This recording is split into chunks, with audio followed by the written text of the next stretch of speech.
अस्सलाम वालेकुम दोस्तों, क्या आपके ख़िलाफ़ भी 2020 में कोई खिलाफ वर्जी कर्फ्यू के दौरान आई थी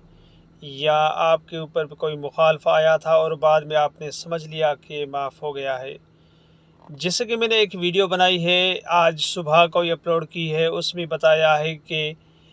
कल कल शाम को एक भाई के पास 10,000 रियाल का मुखालफा आया था। पहले 2020 में 5वें महीने के 5वीं तारीख को उसके पास आया था, मगर उन्होंने कहा शायद माफ़ कर दिया गया है, मगर कल ही उसको मौसूल हुआ है और ये कहा गया है कि 15 दिन के अंदर इस मुखालफे को आपको पे करना पड़ेगा। उसके बाद कार्रवाई की जाएगी अगर नहीं पे किया